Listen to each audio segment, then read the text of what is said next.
Maybe they don't wanna take me. Hey y'all, my name is destinyxlashan and welcome back to my channel. In today's video, we are of course doing another what I eat in a week meal prep. And I want to take it back to the basics. If you have been on this meal prepping journey with me, you know I used to eat totally different a few months ago, and I've switched things up and I've been focusing on low carb, low calorie, but I really want to get back to enjoying what I eat and also not overcomplicating my meal preps. So I'm super excited for this week's video, and I guess we can go ahead and get into the menu. So for breakfast, we're having some English muffins, and I do freeze these and I heat them up in my air fryer every morning. And it's super quick and easy for someone like me who does work from home. I can just throw it in the air fryer while I'm loading up my laptop, and then I can eat it as I'm typing. So I love this breakfast option, and I used to eat it all the time, but again, I was overcomplicating things a bit and wanting to be a lot more low carb, and so I cut out English muffins from my diet completely, and now we're bringing them back.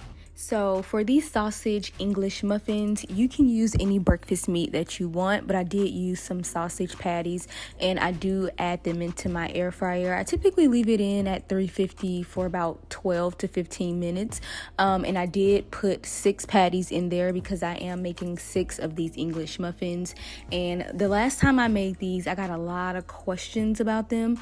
Yes, these are heated up every morning because I do freeze them, and you can heat them up in your air fryer every morning or in the microwave, but I just prefer to throw it in the air fryer. And then for the egg portion of this English muffin, I think I used about 6 eggs.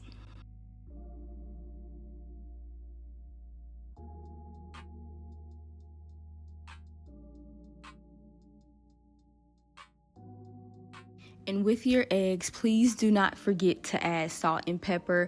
I forgot one time and I did notice the difference, so you do want to add your salt and pepper. And I get a lot of comments about this salt that I'm using. It's the salt that I grew up using, so that's why I use it, but a lot of people tell me I shouldn't be using it, so I might swap it for something else. But sometimes you just got to stick to the rivers and the lakes that you're used to. So I actually ended up adding only 5 of those eggs, but you can add about 5 to 6 depending on how much you want.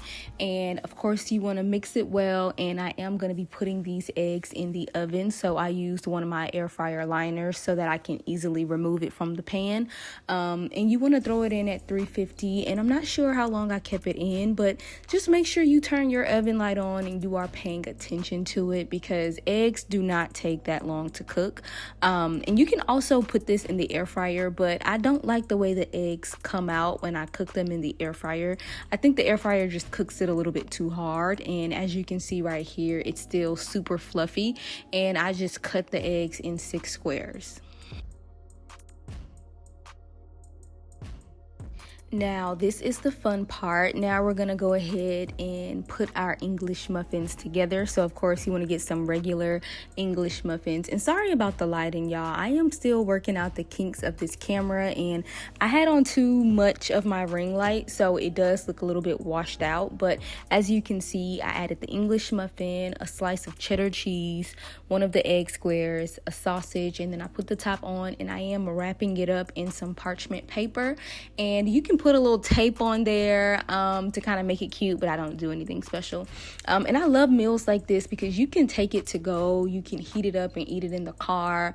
You can do what I do, which is just throw it in the air fryer while I'm, turning my laptop on for the day, and then eat it while I'm answering emails. So I just love super quick and easy recipes. So this is definitely a go-to, and I'm glad that I'm putting this back into the rotation, because I used to eat these literally every day, and then I stopped eating them because I wanted to scale back on my carbs. But of course, like I said, we are getting back to the basics, and carbs are not the bad guy. You can eat carbs, just eat them in moderation.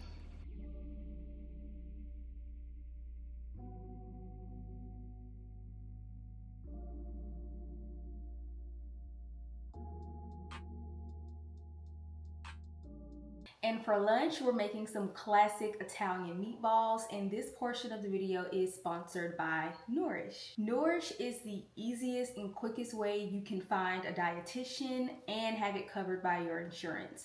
I downloaded the app, entered my insurance, and I was immediately met with a list of dietitians that I could pick from. And so I selected a dietitian based on my needs, and I scheduled a call with her. When I met with my dietitian, she completely changed the way I'll be approaching my meal prepping moving forward. I really like how we started off the call with getting to know one another, and she asked me questions to kind of understand where I am and what I want to achieve. And by the end of the call, I felt like she tied everything together, and she was able to give me a plan and also send me some follow-up notes, which I really appreciated. And I'm able to schedule a follow-up call with her and log my breakfast, lunch, and dinner in the app. So it's kind of like a one-stop shop where you can talk to dietitians but also track your progress as well. If you've been watching my meal preps, you know that I do try to stay away from carbs, but my dietitian reminded me how important it is to have a very balanced diet. It's okay to eat carbs in moderation, but you don't want to exclude them completely. So as you can see with this video, I am implementing carbs back into my diet because that is our main source of energy, and I do notice the lack of energy that I am having, which caused me to not go to the gym after a long day of work. So that piece of advice that she gave me was extremely important to me. So if you're interested, check out the link in my description box and go straight to Nourish to set up an appointment with a registered dietitian in under 5 minutes. So for this recipe, I am going to use a half a pound of ground beef and some Italian sausage. And I know y'all saw that blood that came out of the beef. Please ignore it. Like, I honestly didn't even want to eat it after I saw that. But I was like, you know what, let's keep going because something about blood freaks me out. But whatever. These are all of the seasonings that I used. And I also used 1 egg and some panko crumbs. Now, there are a million ways you can make a meatball, but this is just the way that I have always made my meatballs. And you can also just buy regular meatballs in the frozen section if you don't feel like making meatballs from scratch. But I had the ground beef and the Italian sausage, and so I decided to make it myself, and the Italian sausage really took it to the next level. I feel like you need to try meatballs with Italian sausage if you haven't already, because I will never make meatballs another way now that I've used the Italian sausage. So I used my ice cream scooper to scoop out some meatballs because I did want them all to be the exact same size, and I was able to get more than enough meatballs using this, but it is a pretty big scoop. So if you want smaller meatballs, I would suggest using the scoop and then kind of splitting the meatball in half. But it's just me, and I do live alone, so this was all that I needed. And there was one last meatball that didn't have enough meat, and it was just like a smaller one, but everything else was perfect. I did let it sit in the refrigerator for about 30 minutes, and then I decided to go ahead and cook them. And I think I cooked them on one side for about 5 minutes, and then the other side for about 5 minutes. But as you can see, I do have my oven on at 350, and I did go ahead and put these meatballs in the oven just to make sure that they were 100% done, because listen, I'm not trying to get sick, and I'm not trying to get y'all sick. So cook your meatballs how you want, but I like to make sure my meat is 100% done. And it was a little bit difficult to flip these meatballs because, as you can see, the pan is crowded. So I should have used a different pan because I do feel like I was kind of messing up the shape of the meatballs, but it is what it is. And this is the same pan that I had beforehand, but I did clean it. I want to make that clear. After I took the raw meatballs off of the pan, I did clean it, and then I put the cooked ones on there, and then I threw it in the oven. And this is some marinara sauce. I get mine from Aldi. And these are the heart of palm pasta noodles that I'm using. Hindsight, I should have used 2, but I didn't have 2. I only had 1 pack left. And then once the meatballs were 100% done, I threw them in the pan. And I really didn't know how I wanted to do it. I kind of wish I would have tossed the meatballs and some of that marinara sauce and then put it on top of the noodles. But this is my first time making it like this. But I think it looks good. What do y'all think? And are y'all going to use this recipe? I feel like y'all should, but I don't know. I feel like y'all are going to ask me a million questions when y'all can literally just try the recipe yourself. But whatever, that's what I'm here for. And as always, these containers are linked in my bio, which is linked in my Amazon storefront.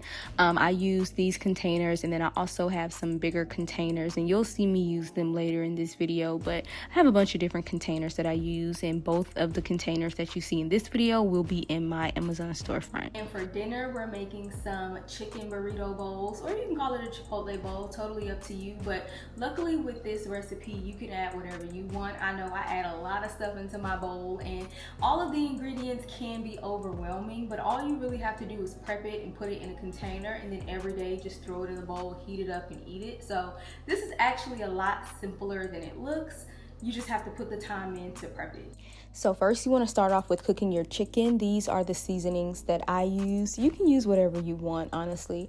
And I personally like to cook my chicken over the stove. So just like my meatballs, I cook it on both sides, and then I do throw it in the oven for a few minutes just to make sure that it's 100% done. You don't want to play with raw chicken. So as you can see, I actually used a lot of chicken. I remember I made a chipotle bowl a few months ago, and I ran out of chicken, and I was so mad because I had all the other toppings but the chicken. So make sure you have more than enough chicken, and you can use steak, you can use salmon, shrimp, you can go vegan and not even add meat at all. So the great thing about these chicken burrito chipotle bowls is that you can customize them to your liking, and yeah, you can just make it your own. And this is me putting it on the pan, and I'm about to throw it back in the oven for a few minutes just to make sure that it's 100% done. And as you can see, there are a bunch of different flavors still left in the pan. Do not wash it. You want to keep that pan with those seasonings at the bottom and go ahead and add your corn. Now, I used a bag of frozen corn. You can use canned corn or fresh corn. Really doesn't matter, but I always keep frozen corn in my freezer. And then I used some regular black beans. I did drain the juice out of it, but that's what I used on the stove. And then this is a rice cooker that I got a few years ago for Christmas. I don't know where it's from, but I used a cup of rice, and this is basmati rice. And that is some cilantro paste that I added into the rice because I wanted it to be, as close to a chipotle bowl as it can be. You can use fresh cilantro, or you don't have to put any type of cilantro in it at all. But I do feel like it elevated it, and it made it look like I really, got the rice from Chipotle. So I got it from Walmart, and it does stay fresh for a few days. And this is the chicken. Once I took it out of the oven, I did let it rest for a few minutes just so that juice can, stay in the chicken and it doesn't dry out. And like I said, this recipe can be a bit intimidating when you look at all the stuff you have to do. But honestly, once everything is done cooking and you shred this chicken, there's no more work you really have to put into it. So I decided to cube up my chicken, but you can kind of shred it a little bit to have a different texture. But I personally like for my chicken to be cubed. And then, like I said, I did use some boneless chicken thighs. I don't really like to use chicken breast for recipes like this because, as y'all know, chicken breast can be extremely dry, and this chicken was still very juicy and flavorful. So I really liked it, and I think the next time I make some chipotle bowls, I might use some steak. So stay tuned for that recipe. And then I did use 4 containers. Like I said earlier, I use smaller and larger meal prep containers. These are the larger options because I'm putting a lot more food in it. And these will also be linked in the Amazon storefront. I think these are 32 ounce. I don't know. It'll be linked. And then I went ahead and added the corn. And I do personally like for my corn to be a little bit more charred and like have some burnt edges on it. But I don't know why I didn't make it like that this time, but I usually always make it like that. So I might do that next time as well. And then you want to go ahead and add in your beans and your rice. So super simple. One thing I like about this recipe is that I heat it up every night, and then I do throw some toppings on top. The toppings are typically colder toppings like guacamole, salsa. I use some cilantro sauce because, as y'all know, I love cilantro. And then I also use some chipotle sauce, but you can use whatever you want. But those toppings aren't going in the bowl today because, of course, I have to heat it up first every day, and then I'm going to throw the cold toppings on once it's all heated up. And then I also add queso. Oh my God. Queso on a bowl is just chef's kiss. So this is how it turned out, y'all. This was probably my favorite meal option for the week, but then again, everything turned out good. So let me know if you decide to make any of these. All right, y'all, so that's it for this week's meal prep video. Let me know what you try, if you try anything, and as always, I am open to any suggestions or new recipes that y'all want to send my way. So drop it in the comments and let's have a quick conversation. And make sure you follow me on Instagram and TikTok at destinyxlashan, and check and make sure that you are subscribed because I am dropping these videos every Sunday and I don't want you to miss a thing. So thank you for watching.